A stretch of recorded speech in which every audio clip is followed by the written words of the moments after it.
हैं कि ये ममता जो कर रही है ठीक कर रही है क्या? ममता गलत कर रही हैं। वो जनता की सिंपैथी प्राप्त कर सकती थी, सहानुभूति, सम्मान, अगर वो ग्रेसफुली कहती कि हाँ मैं I honour the verdict. Trinamool में भी जो समझदारों का तबका है वो शायद इस ममता के साथ नहीं है इस मामले में। और इसलिए ममता जो कर रही है गलत कर रही है, क्योंकि अगर आप कॉन्स्टिट्यूशन में यकीन करती हैं तो कॉन्स्टिट्यूशनली चलना पड़ेगा, आपको सत्ता सौंपनी पड़ेगी। ये जो वोट मिला मोदी को नहीं मिला है, ये अमित शाह को भी नहीं मिला। मोदी इसको अपना पर्सनल करिश्मा नहीं मान सकते। ये हिंदुत्व को वोट मिला है। गुंडई को मिला हाँ हिंदुत्व भी। हाँ हाँ हाँ। योगी को ये महसूस हो जाएगा कि चुनाव तो मेरे नेतृत्व में लड़ेंगे पर बाद में मुझे हटा देंगे, जैसा इन्होंने शिवराज सिंह के साथ किया था। जी। वहाँ मध्य प्रदेश में बंगाल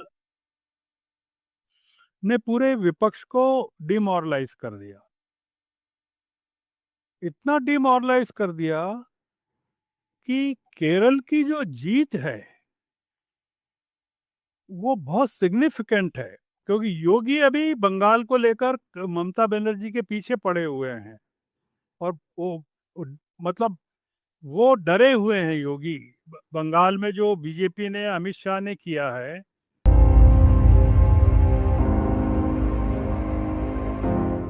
नमस्कार, मैं हूं नीतीश त्यागी और आप हैं हमारे डीप डाइव लाइव पर श्रवण दत्त साहब के साथ, जो एक वरिष्ठ पत्रकार हैं और मेरे पुराने बॉस भी हैं। और अभी जो चुनाव खत्म हुए हैं 5 राज्यों में, और इसके बारे में अभी तक का लगातार ज़्यादातर लोगों का फोकस बंगाल रहा है, पर उसको एक वृहद दृष्टि से नहीं देख रहे हैं शायद हम सब लोग मिलकर। और इसको हम आगे की तरफ कैसे लेकर जाएंगे, ये समझने के लिए मुझे लगा कि श्रवण जी से इस बारे में बात की जाए। तो श्रवण जी, ये एक तो ये कि बंगाल, जिस तरह से हम वहाँ पे हाल देख रहे हैं कि एक तो बहुत ज़्यादा हिंसा बढ़ रही है। अ, ममता बनर्जी ने कल ये कहा कि वो इस्तीफा नहीं देंगी, और तो फिर भाजपा के लोगों ने कहा कि संविधान की इज्जत नहीं कर रही है। हालांकि फिर पलटवार ये है कि संविधान की इज्जत जो है भाजपा खुद कैसे कर रही है, कहाँ पे कर रही है, ये इसको लेकर सवाल उठते रहे। पर इसके बाहर जो हम देख रहे हैं कि तमिलनाडु में, केरल में और असम में भी जो चुनाव है उनके उनके ऊपर भी जरा सा हम लोग बात करें। पर पहले ये कि अभी जो यहाँ से निकल कर जो आ रहा है, तो उसमें भारत पर जो किस तरह का इसका असर होगा पूरे देश पर, और यहाँ से चीजें निकल के किस तरफ जाती हुई दिखलाई पड़ रही देखिए, जो चीजें नजर आ रही हैं वो तो ये आ रहा है कि बहुत हम एक पॉलिटिकल क्योस की तरफ बढ़ रहे हैं, अंधकार की तरफ बढ़ रहे हैं। और वो अंधकार कितना बड़ा है, कितना लंबा है, ये हमको पता नहीं है। इसने पूरे चुनाव ने बहुत सारी चीजें एकदम बदल दी। पूरा जो सिनेरियो बदल दिया, देश का पॉलिटिकल जो लैंडस्केप था उसको चेंज कर दिया। एक डिमोरलाइज सरकार थी, अगर आपने देखा हो। एप्स्टीन फाइल चल रहा था,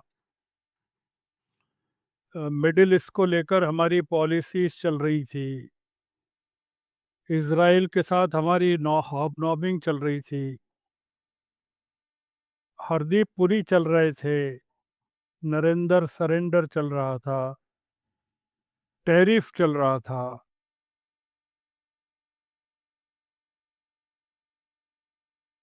4 तारीख की रात को सब समाप्त हो गया। आप देख रहे हैं मोदी जी की आवाज, मोदी जी की चाल, जो आपने देखा अभी, वो जैसे कुछ अचानक से, अगर आपको याद हो तो पूरा देश गणेश जी का दूध पीने लगा था, पिला रहा था। ये वो मोमेंट आ गया, गणेश जी को दूध पिलाने का मोमेंट। जो प्रयोग शुरू किया था भारतीय जनता पार्टी ने एक कंकड़ उछाला था जी। कि लेट अस एग्जामिन। आपने आज एक स्टोरी की है, टेलीग्राफ में पहले पेज पर एक स्टोरी छपी है, वो बड़ी इंटरेस्टिंग स्टोरी है। सबसे पहले तो आपके उस सवाल का जवाब दे दें कि ये ममता जो कर रही है ठीक कर रही है क्या? ममता गलत कर रही है। वो जनता की सिंपैथी प्राप्त कर सकती थी, सहानुभूति, सम्मान, अगर वो ग्रेसफुली कहते कि हाँ, मैं आई ऑनर द वर्डिक्ट, चाहे जैसे भी हुआ है मैं सम्मान करती हूँ।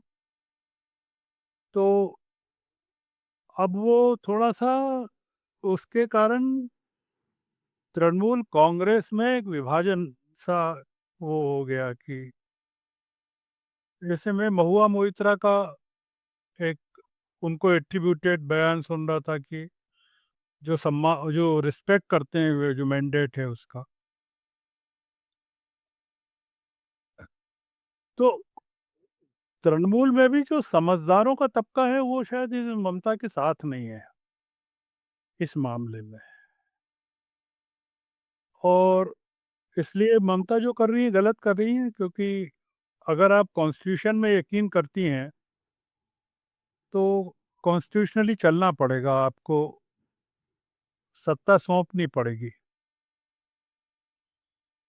2011 में जब ये आई थी सत्ता में, तब उनको तो मिल गई थी सत्ता, जीती तो सत्ता मिल गई थी।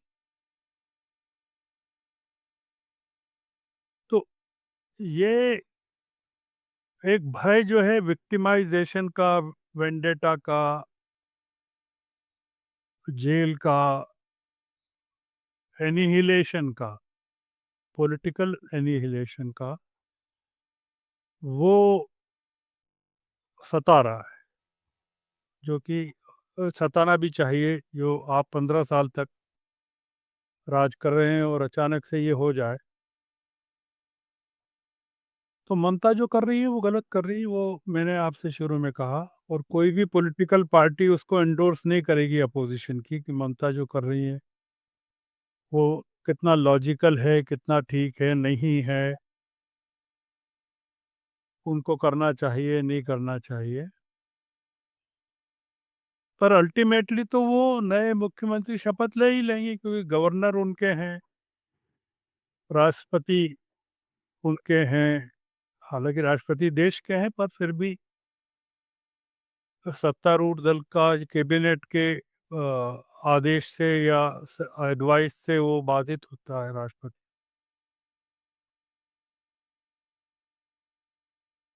तो इसलिए, और पैरामिलिट्री फोर्सेस तो अभी हैं बंगाल में, वो गई नहीं है। और और ममता हिंसा भी जितना, और हिंसा भी हाँ, शुरू हो गई है वहाँ पे। हिंसा भी शुरू हो गई है। तो ममता जितना इस तरह का करेगी, उससे उनके ही वर्कर्स को नुकसान होगा। इसमें जो मैंने आपसे एक जिक्र किया टेलीग्राफ की स्टोरी का, जी।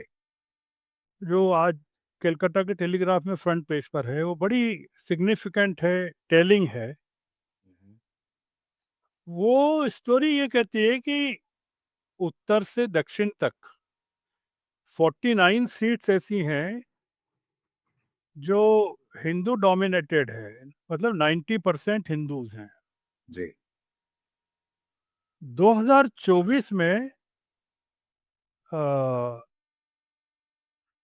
जो लोकसभा के चुनाव हुए, उसमें बीजेपी को इन 49 में से केवल 29 सेगमेंट्स में, असेंबली सेगमेंट्स में लीड मिली थी। जी। आप सोचिए कि 2024 में केवल बीजेपी को 20 में लीड मिली थी असेंबली सेगमेंट्स में। ये जो 49 असेंबली एरियाज हैं, और 2021 के चुनाव में, असेंबली के चुनाव में 27 में टीएमसी को लीड मिली थी। आप इमेजिन करिए कि इस बार 49 की 49 बीजेपी ने छीन ली। तो जो हिंदू वोट है पूरा का पूरा, वो एक मुश्त निकल गया ममता के हाथ से, और माइनॉरिटी वोट में सेंध लगा दी बीजेपी ने। ओवैसी भी हो सकते हैं, हुमायूं कबीर भी हो सकते हैं, तमाम चीज़ें हो सकती हैं। हालांकि दोनों दलों के बीच में वोट का डिफरेंस 5-6% ही है, पर फिर भी काफ़ी उसका जो सीट पर कन्वर्शन है, वो देख रहे हैं आप कितना बड़ा कन्वर्शन है। जी। तो मोदी जी ने, जो अमित शाह ने जो किया, हालांकि वो भी कह रहे थे कि 170 सीटें वो चाहते थे, 171 सीटें चाहते थे, 177 सीटें चाहते थे। 200 तो उन्होंने भी पिछली बार की तरह नहीं कहा था। शुभेंदु अधिकारी ने भी 200 सीटें नहीं कही थी। तो बंगाल ने पूरे विपक्ष को डिमोरलाइज कर दिया, इतना डिमोरलाइज कर दिया कि केरल की जो जीत है वो बहुत सिग्निफिकेंट है। मैं अगर आपको ये कहूं कि केरल में यूडीएफ ने या राहुल ने या कांग्रेस ने जो किया, वो बहुत ही जबरदस्त किया वहां पर। जैसे केरल का आप डेमोग्राफिक वो देखें, तो आप पाएंगे कि करीबन 45% के करीब वहाँ पर मुस्लिम और ईसाई हैं। जी। मतलब 26% मुस्लिम है, सब 26%, 27%, और 18-19%, 18.38% क्रिश्चियंस हैं, 45%। इन दोनों ने सम्मिलित रूप से बीजेपी को कभी घुसने नहीं दिया अपने यहाँ। मतलब इतने सशक्त रहे। तो वो जो बाकी हिंदू हैं वहाँ, वो कुछ कर नहीं पाए। मतलब वो दे हिंदू वोट बीजेपी को उतना मिल नहीं पाया। हालांकि इस बार बीजेपी ने शायद 3 सीटें जीती है जी। वहाँ, पिछली बार एक थी। पर वो विधानसभा आते आते तो मोदी जी को 200 साल की उम्र लेना पड़ेगी या 126 साल की लेना पड़ेगी केरल को जीतने के लिए, तमिलनाडु को जीत। वो नॉन बायोलॉजिकल हैं, हो सकता है। तो बीजेपी ने अ, कोशिश ये की कि मुसलमानों और ईसाइयों के बीच में वहाँ मतभेद पैदा कर दिए काफी। अगर आप देखें मतलब कि उन्होंने दो दो केरला फाइल्स जैसी फिल्में बनवाई हैं हाँ, इस बार। 2-2 फिल्में बनवाई वहाँ। ईसाई कुछ नेता जो थे बड़े बड़े, उनको बीजेपी में शामिल कर दिया। जैसे चर्च के लोग भी हैं, टॉम वडकन हैं, जैसे पीसी जॉर्ज हैं, वो एंटनी साहब के बेटे हैं, अनिल एंटनी, ए के एंटनी। और जो सीरियन ऑर्थोडॉक्स चर्च पूरा था, उसको कैप्चर कर लिया बीजेपी ने, क्योंकि जमीनें वमीनें पैसा उन्हीं के पास। जी। और कैथोलिक्स भी उनके साथ हो गए काफी। सोशल मीडिया प्लेटफॉर्म्स पर बीजेपी को सपोर्ट करने वाले मैसेजेस चले वहाँ, व्हाट्सएप मैसेजेस। कुछ ईसाई लीडरों ने मुस्लिमों के खिलाफ नफरत उगली वहाँ। और अ, केरल में जो पहली बार हुआ, जी। मतलब साइरो मलाबार चर्च ने तो लव जिहाद के खतरे, मतलब फेक न्यूज़ की कि इस्लामिक स्टेट बन जाएगा अगर कांग्रेस जीत गई या यूडीएफ जीत गई। और केरल की जो मेजर चर्च हैं और चर्च बॉडीज हैं, उन्होंने वक्फ बिल का सपोर्ट किया था वहाँ केरल में।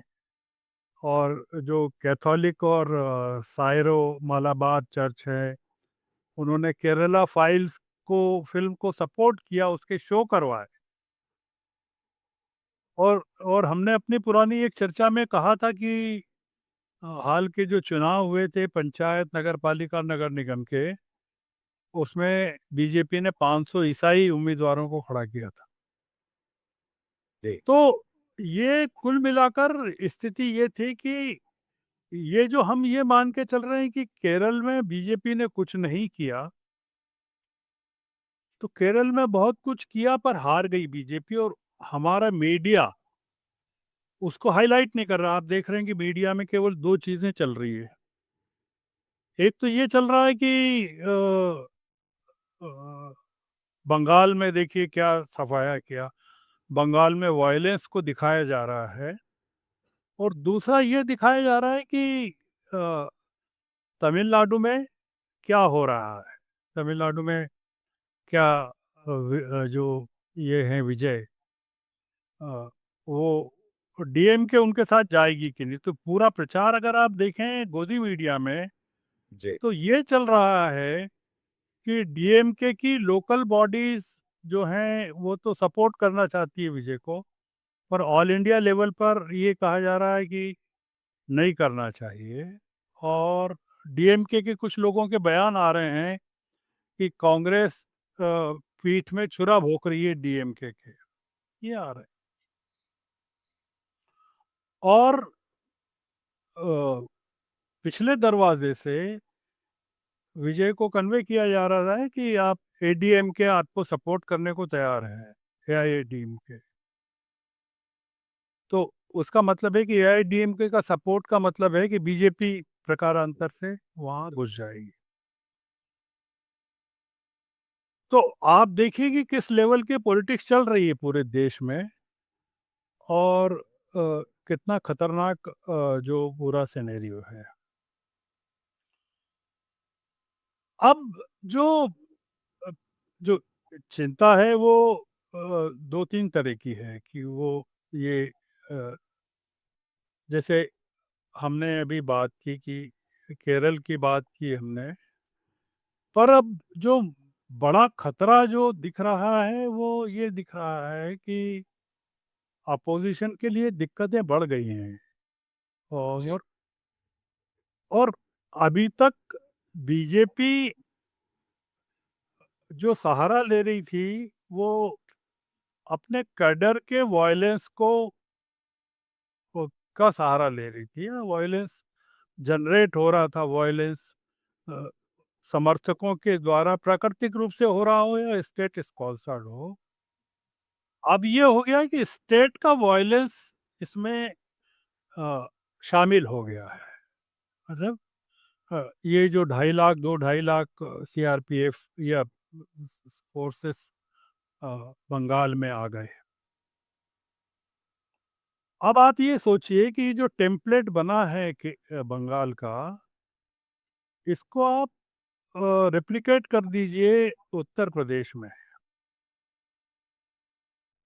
उत्तर प्रदेश में 80 सीटें हैं पार्लियामेंट की, और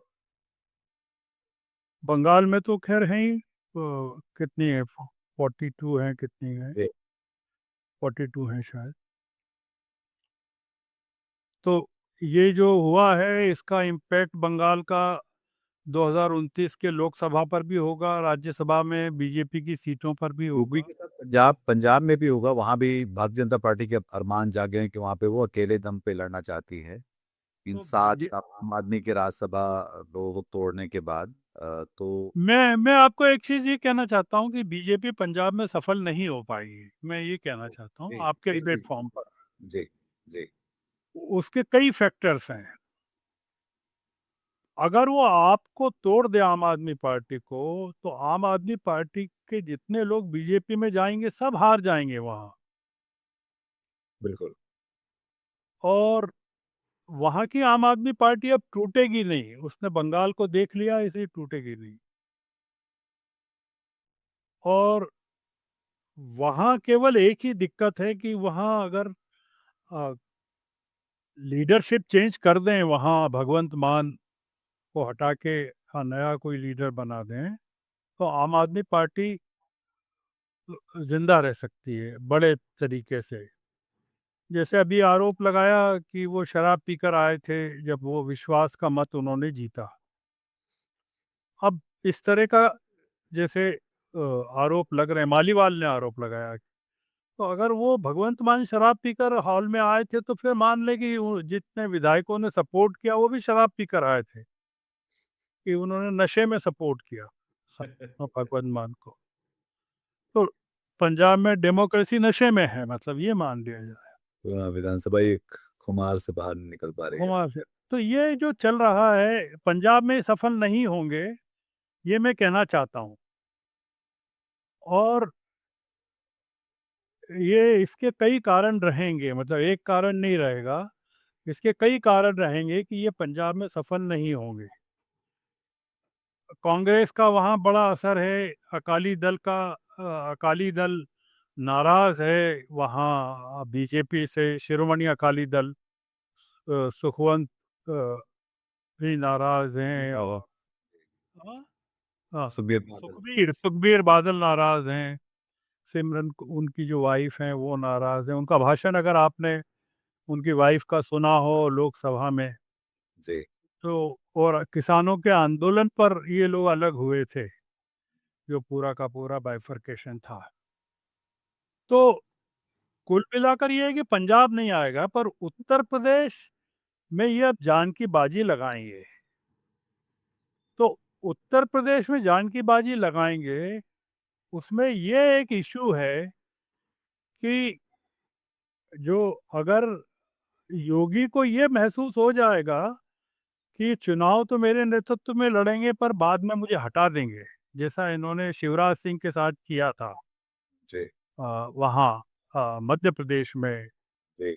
और जैसा छत्तीसगढ़ में इन्होंने रमन सिंह के साथ किया, उड़ीसा में जैसे प्रधान के साथ किया, जैसा ही करते हैं सब जगह। जी। तो अगर योगी के को ये समझ में आ जाएगा कि, क्योंकि योगी अभी बंगाल को लेकर ममता बनर्जी के पीछे पड़े हुए हैं, और वो मतलब वो डरे हुए हैं योगी। बंगाल में जो बीजेपी ने अमित शाह ने किया है उससे योगी डरे हुए हैं। वो जितना इस समय ममता पर प्रहार कर रहे हैं, वो डर है उनका कि अब उनका नंबर आने वाला है। मतलब यूपी में भी कोई शुभेंदु अधिकारी, हिमंता बिस्वा शर्मा बीजेपी ने ढूंढ लिया है। अब वो केशव प्रसाद मौर्य हैं कि नहीं है ये नहीं पता, जी। या ब्रजभूषण शरण हैं कि नहीं ये पता नहीं है। तो और ये जो आरएलडी है वो तो चमक गई है पूरी तरह, ये जो इसकी जैन। पार्टी है, जयंत की पार्टी है, वो डर गई है। तो उत्तर प्रदेश का जो मामला है वो दो तरह का है। एक तो अखिलेश की पार्टी ने आईपेक को सैल्यूट कर दिया कि नहीं भाई हम आपसे काम नहीं करवा रहे हैं, इतना डर गए आईपेक से। वो ये मानते हैं कि आईपेक के कारण हार गए। आईपेक ने जैसे हरा दिया तमिलनाडु में भी और बंगाल में भी। पर ये वो नहीं है, उनका मानना है कि केंद्र सरकार आईपेक को छोड़ेगी नहीं। और उसका ही पहला जो सबसे बड़ा मुद्दा है वो ये है कि बंगाल में जो हुआ कि मुसलमानों ने ममता का साथ छोड़ा और हिंदुओं ने भी छोड़ दिया, जो बचे कुचे थे। अखिलेश के साथ मुसलमान रहेंगे कि नहीं रहेंगे, जी। या बंगाल का अनुभव से वो और ज्यादा अखिलेश के पक्ष में कंसोलिडेट करेंगे अब, जी। कि क्या यूपी बंगाल का बदला ले सकता है बीजेपी से। ये एक मुद्दा है जी। जो सबसे बड़ी चीज मैं देख रहा हूँ, कि अखिलेश चाहें तो ममता ने जो गलतियां की, कांग्रेस को साथ नहीं लेना, विपक्ष को साथ नहीं लेना, अकेले चुनाव लड़ना, तो समाजवादी पार्टी में ऐसे बहुत सारे लोग हैं जो शिवपाल यादव टाइप जो हैं, या अ, अ, वो जो प्रोफेसर साहब हैं, वो कांग्रेस को ओपनली रिडिक्यूल कर चुके हैं अतीत में। तो क्या कांग्रेस को छोड़ देगी अ, समाजवादी पार्टी। समाजवादी पार्टी? और कांग्रेस को अगर छोड़ देगी तो राहुल क्या करेंगे? क्या वो बंगाल की तरह इंडिपेंडेंट चुनाव लड़ेंगे, कि वो ये सोचकर लार्जर इंटरेस्ट में अपोजिशन के वो कहेंगे कि कांग्रेस नहीं लड़ेगी? जी। ये बड़ा मुद्दा है कि जैसे कांग्रेस अखिलेश से बात करे और अखिलेश कहे कि नहीं, हम आपको सीटें नहीं दे रहे हैं, तो larger interest of the country अगर राहुल तय करेंगे ठीक है मत दीजिए, हम चुनाव नहीं लड़ रहे हैं, हम आपको सपोर्ट करेंगे, एक फैक्टर ये। उस स्थिति में सारा मुसलमान तबका, सारे अपोजिशन, हो सकता है कि वो अखिलेश के साथ आ जाए। और अगर अखिलेश बुद्धिमानी दिखाएं कि वो साथ में लें कांग्रेस को, आरएलडी को फिर से साथ में जोड़ने की कोशिश करें, मुसलमानों के नेताओं को जोड़ने की कोशिश करें, क्योंकि अल्टीमेटली ये होगा नीतीश जी, जो ओवैसी साहब की अकल में नहीं आएगा, और ओवैसी साहब समझेंगे नहीं कि बंगाल का प्रयोग, असम का प्रयोग अल्टीमेटली माइनॉरिटीज को खत्म करने का प्रयोग है। बिल्कुल। और आप ये पा रहे हैं कि जो बंगाल में चुनाव लड़ा गया, शुभेंदु अधिकारी ने क्या कहा था, हमने अपनी बातचीत में भी कहा है कि ममता अगर आ जाएगी तो हिंदुओं को खत्म कर देगी। और वो ये कह रहे हैं कि मुझे हिंदुओं का वोट मिला है तो मैं मुसलमानों का काम नहीं करूंगा, और वो मुख्यमंत्री पद के उम्मीदवार हैं। चाहे ये अपने आप में एक हेट स्पीच है जिसको जिसको लेकर चुनाव आयोग या इस देश की सरकार या नहीं देश नहीं, वो नहीं। चुनाव चुनाव आयोग को छोड़ दीजिए, जुडिशरी को भी छोड़ दीजिए, सबको छोड़ दिए। अब तो जनता ही चुनाव आयोग है और जनता ही जुडिशरी है। जुडिशरी पर आप ये देखें कि 27 लाख लोग अगले चुनाव में वोट दे सकते हैं, ये अगर सुप्रीम कोर्ट का वर्डिक्ट है, तो हम तो ये मान, देश को ये डर ये है कि अगला चुनाव होगा ही नहीं इस देश में। जी। तो इसलिए हमारे भय अलग हैं जो हम मानकर चल रहे हैं। तो हमको जुडिशरी पर कितना भरोसा है, ये जनता से अगर ओपिनियन पोल लें तो पता चल जाएगा कि जनता का कोई भरोसा ही नहीं है। जी। अपोजिशन का कितना भरोसा है हम नहीं जानते, जी। ये जुडिशरी में जिस तरह के अनुभव है। पर फिर ये जो सवाल अब जो ज्यादातर जो वृहद सवाल है सर, वो ये है कि अब जो इस देश की राजनीति, एक तरफ तो ये विपक्ष मुक्त भारत की बात कर रहे हैं और ये उस तरफ जाते हाँ, मैं आपकी आपके उस सवाल पर आता हूँ, विपक्ष मुक्त मुक्त भारत का। बाकी समय में न्यूयॉर्क टाइम्स ने एक रिपोर्ट जो छापी है, प्रकाशित की है न्यूयॉर्क टाइम्स ने, जो आपने भी मुझे शेयर की, मैंने भी पढ़ी है, मैं न्यूयॉर्क टाइम्स सब्सक्राइब करता हूँ इसलिए, जी। जी। कि जो विपक्ष मुक्त भारत या कांग्रेस मुक्त भारत का जो नारा दिया था मोदी जी ने, वो अब हो गया है। मेरा ऐसा मानना है कि अब विपक्ष मुक्त भारत का जो सपना है और मुश्किल हो गया है।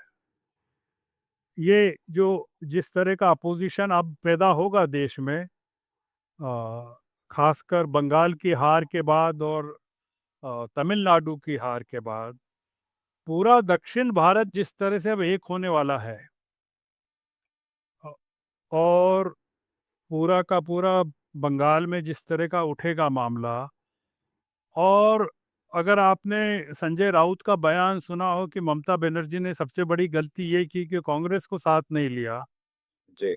इसका मतलब ये कि राहुल को साथ नहीं लिया, का मतलब है कि शिवसेना के खेमों में अब ये फैल गया है कि अगर उन्होंने साथ मिलके लड़ाई नहीं लड़ी तो शिवसेना को पूरी तरह से महाराष्ट्र से समाप्त कर दिया जाएगा। 48 सीटें हैं वहाँ। जी। 2024 के चुनाव में सबसे ज़्यादा सीटें महाराष्ट्र से मिली थी एनसीपी को और शिवसेना को। जी। तो ये जो न्यूयॉर्क टाइम्स की जो रिपोर्ट है वो पूरी की पूरी मैं मानता हूँ बकवास रिपोर्ट है। जी। क्योंकि क्योंकि वॉयलेंस के दम पर बंगाल में चुनाव जीता जा सकता है, देश को नहीं जीता जा सकता। तो इसलिए मैं इस चीज थ्योरी को पर हमारे पास जो 2 मिनट 3 मिनट अब बचे हैं उसमें हम ये कहना चाहते हैं कि हमको केरल की जीत पर जश्न मनाना चाहिए देश को। और उसके लिए जिस तरह का मैंडेट मिला है, तब फ्रैक्चर्ड मैंडेट मिला है विजय को, तमिलनाडु में मेजोरिटी नहीं मिली, पर यूडीएफ को बहुत जबरदस्त मैंडेट मिला है वहाँ केरल। केरल में। जी। तो ये एक बड़ी चीज है जो केरल में मैंडेट मिला है। और दूसरा ये कि बंगाल में ममता का जो एटीट्यूड है वो चाहे जितना अभी लग रहा है हमको कि वो अनकॉन्स्टिट्यूशनल लग रहा है, पर उसके पीछे जो एक ध्वनि है कि जो कि आप ये मान के मत चलना कि हम खत्म हो गए हैं। मतलब इतने इंटिमिडेशन के बाद भी जो सीटें मिली है तृणमूल कांग्रेस को, वो 2021 में बीजेपी को जो मिली थी 74 सीटें एक्स्ट्रा, मतलब जी। 2021 में 3 थी और 2016 में 3 थी, 2021 में 74 और बढ़ के 77 हो गई। तो ये नहीं मानना चाहिए कि मतलब 77 से काफी ज्यादा मिली है, ये मैं कहना चाहता हूँ तृणमूल कांग्रेस को 2026 में। जी। बीजेपी की 2021 की 77 के मुकाबले 2026 में तृणमूल की जो भी 90 प्लस सीटें हैं या 90 के करीब हैं, वो काफी बड़ी जीत है, ये मैं कहना चाहता हूँ। जी। तो इतना मैंडेट तो अभी है, कंसोलिडेटेड है। और है भी, और ये भी सबको पता है कि ये एक तरह का फिक्स और मैच है कि जहाँ पे। हाँ, हाँ, और दूसरा ये कि जो माइनॉरिटी वोट अभी चुनाव में अलग हुआ या फ्रैक्चर्ड हुआ, वो बीजेपी का वोट नहीं है, वो ममता की नाराजगी का वोट है। जी। तो इसलिए ये मान के चलना कि बीजेपी ये मान के चले कि वो उसको मिला है, यानी ममता से ममता के प्रति नाराजगी बीजेपी का समर्थन नहीं है, बिल्कुल। ये मैं कहना चाहता हूँ। तो और एक और बात तो ये भी है कि वो जो ये जो विधानसभाओं में दरअसल लोग मोदी को तो वोट नहीं दे रहे होते हैं। 2029 में जब चुनाव होगा तो वो मोदी पर भी एक तरह से रेफरेंडम ही होता है, और वो उस तरह से देखा और जाएगा। हाँ, और आखिरी बात मैं कहना चाहता हूँ कि ये जो वोट मिला मोदी को नहीं मिला है, ये अमित शाह को भी नहीं मिला है। मोदी इसको अपना पर्सनल करिश्मा नहीं मान सकते, ये हिंदुत्व को वोट मिला है। गुंडई को मिला, हाँ, हिंदुत्व में भी हाँ, हाँ, हाँ, हाँ। हिंदू वोट भी नहीं कह सकते। जैसे ही वो उठा के वहां पे जिस तरह से नहीं, मैं गुंडई गुंडई नहीं कहूंगा।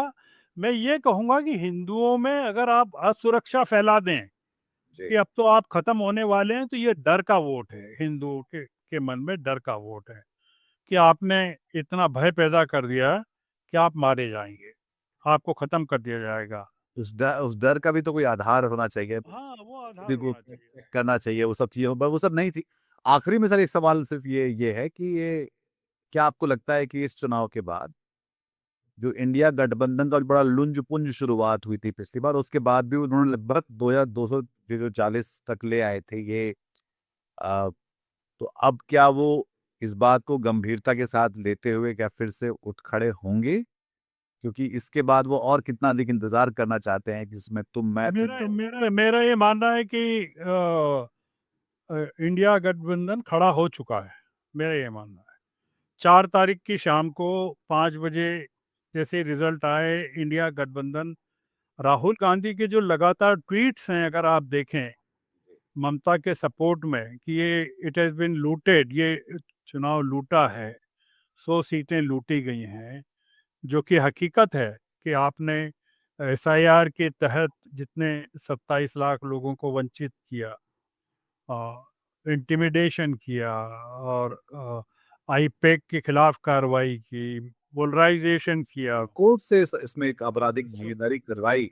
और सुप्रीम कोर्ट का जो सपोर्ट नहीं मिला ममता को, या बदल दीजिए वोटर को नहीं मिला, सपोर्ट इस देश के वोटर को नहीं मिला, वोटर इस को नहीं देश की मिला, सरकारी तो कुटिलताओं को मिला। ये फैक्ट है, इसको तो आप बोलना पड़ेगा, ये तो जो है। तो ये जो वो सुप्रीम कोर्ट का वोट सपोर्ट जनता को अगर नहीं मिला, तो संविधान को कैसे मिलेगा? क्योंकि जी। संविधान भी जनता के एस्पिरेशंस को, भावनाओं को रिप्रेजेंट करता है। जी। तो ये जो पूरा का पूरा है, अ, मेरा ऐसा मानना है कि मैं इसमें पॉजिटिविटी ज़्यादा देखता हूँ। जी। केरल में देखता हूँ, तमिलनाडु में देखता हूँ, और ये चंद्रा बाबू के सोचने के लिए बहुत सामान देखता हूँ मैं, कि लोकेश नारा जो उनका बेटा है, जो सक्सेसर बनेगा, वो क्या सोचेगा कि पॉलिटिक्स किस तरह, उनके पिताजी किस तरफ ले जा रहे हैं देश को।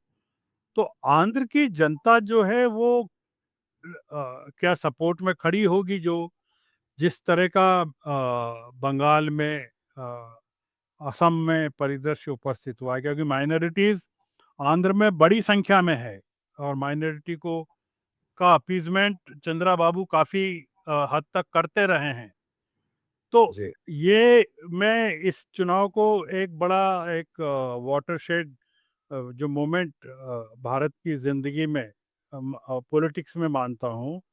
बीजेपी के लिए, मोदी जी के लिए खुश होने का इसमें कोई कारण नहीं है, क्योंकि ये ईमानदारी का वर्डिक्ट नहीं है जो 2014 में उनको मिला था, या 2019 में मिला, किसी भी तरह से पुलवामा के कारण मिला हो। ये 2024 का वर्डिक्ट है, जिसको इन्होंने 2014 का बनाया है।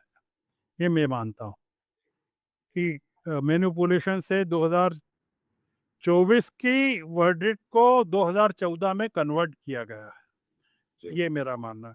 तो ये बड़ा एक बहुत महत्वपूर्ण क्षण है, और अपोजिशन, मेरा ऐसा मानना है कि काफ़ी पावरफुल होकर इस पूरी क्राइसिस से निकलेगा, और उसकी शुरुआत हो गई है। जो जी। मैं देख रहा हूँ, वो उसकी शुरुआत बम्बई में हो गई है, उसकी शुरुआत दिल्ली में हो गई है, उसकी शुरुआत तमिलनाडु में हो गई है, और अ, स्टालिन और ये स्टालिन के साथ अगर दोस्ती बरकरार रखी कांग्रेस ने, क्योंकि स्टालिन लौट कर आएंगे, मैं ये बताना चाहता हूँ, वो 100% लौट कर आएंगे, क्योंकि स्टालिन की इमेज अलग है। ये एक अभिनेता जीत कर आया है, जी। तो अभिनेता तो इलाहाबाद से भी एक बार जीत कर आया था, और वो फिर नहीं जीत पाया। तो इसलिए गोविंदा भी एक बार जीत कर आए थे बॉम्बे से, फिर हार गए। कंगना रनौत हिमाचल से अब की बार हार जाएंगी। जी। तो ये जो फैन फॉलोइंग है, ये पिक्चरों की तरह हिट और फ्लॉप होती है। बिल्कुल। तो इसलिए ये कोई डीएमके कोई नया सितारा पैदा कर दे अपने यहाँ, तो हो सकता है कि वो क्षण डीएमके की जिंदगी में शायद चुनाव के पहले आ जाए। वो तो एक मैं बस तमिलनाडु पे हम अलग से बात करेंगे, क्योंकि ये भी एक दिलचस्प बदलाव है जिसको लेकर एक तो ये है कि ठीक है कि वो एक स्टार है, पर साथ में मतलब शायद जनता ये भी बता रही है कि एक नई किस्म की जरूरत है, क्योंकि जाहिर वो तौर पे वो रिप्रेजेंट करता है, जैन जी को रिप्रेजेंट करता है, युवाओं के एस्पिरेशंस को रिप्रेजेंट करता है। पर युवाओं के एस्पिरेशंस को क्या इसलिए रिप्रेजेंट करता है कि मेरी अगली फिल्म में आप वो भारी संख्या में जाइए और टिकट खरीदिए, कि वो ये कह रहा है कि मैं फिल्म इंडस्ट्री में आपके लिए लाखों करोड़ों रोजगार उत्पन्न कर दूंगा, या मैं डीएमके जो कुछ कर रहा है उससे बेहतर लेकर आऊंगा बेहतर आपके करके जाऊंगा। क्योंकि वो लिए। पॉलिटिकल पॉलिटिकल बैकग्राउंड का आदमी नहीं है, जी। पॉलिटिक्स का आदमी नहीं है, जी। उसको समझते नहीं है पॉलिटिक्स। तो इसलिए वो इसीलिए कांग्रेस की तरफ देख रहा है, डीएमके के अलाइज की तरफ देख रहा है। तो ये जो हम लोगों को जो कुछ लोग जो हैं, जो ज़्यादा डरे हुए हैं, जिसमें हम भी शामिल हैं, उनको थोड़ा सा ये इसमें कुछ पॉजिटिविटी भी अगर ढूंढ कर चलेंगे, तो मेरे ख्याल से ये जो चुनाव की जो रिजल्ट्स हैं, वो ममता के लिए भी बहुत अच्छे हैं, मैं ये जी। मानता हूँ। क्योंकि तृणमूल कांग्रेस सिर्फ ममता नहीं है, उसमें महुआ भी है, सायोनी भी है, कल्याण जी भी हैं, बहुत शानदार नेताओं की पार्टी है। जो डेरेक ओब्रायन भी है जो डेरेक ओब्रायन है, साकेत गोखले हैं, कई लोग हैं जो बहुत ही जबरदस्त और ईमानदार लोग हैं, पॉलिटिशियंस हैं। तो ये ममता की पार्टी नहीं है, बीजेपी नहीं है असल में तृणमूल कांग्रेस, और जी। राहुल की कांग्रेस भी नहीं है। तो इसलिए इसको मानकर चलना चाहिए कि दे विल बाउंस बैक जी। sooner or later, and जी। democracy will survive after this election. जी सर। तो बहुत-बहुत शुक्रिया इस बातचीत के लिए। हम लोग फिर से बात करेंगे इस बारे में। जी दर्शकों जी, आपको बिल्कुल बहुत शुक्रिया बिल्कुल था। आपके बिल्कुल। पास और भी सवाल हो तो आप हमको लिंक भेजिएगा, हम लोग इस बारे में बात करेंगे। अ, इस चैनल को लाइक करिए, सब्सक्राइब करिए और शेयर भी करिए और अपना ख्याल बिल्कुल रखिए। नमस्कार। बिल्कुल। आपके हरकारा के दर्शकों से मेरा निवेदन है कि चूंकि मैं अब हरकारा पर ज़्यादा से ज़्यादा आने लगा हूँ, तो वो सब्सक्राइब करें इस चैनल को। और तो मैं मेरे साथ उनका संवाद भी हो सकेगा। और मैं इनसे निधि जी से कहूँगा कि एक ऐसा शो भी रखें इसमें जो दर्शक हैं वो सवाल पूछ सकें और हम उनके जवाब दे सकें। ठीक है। ज़रूर सर, बहुत बहुत बहुत-बहुत धन्यवाद। शुक्रिया, बहुत-बहुत शुक्रिया। प्लीज़। नमस्कार। आज की ताजा खबर, आज की ताजा खबर, आज की ताजा खबर। आओ काका जी इधर, आओ मामा जी इधर, सुनो दुनिया की खबर।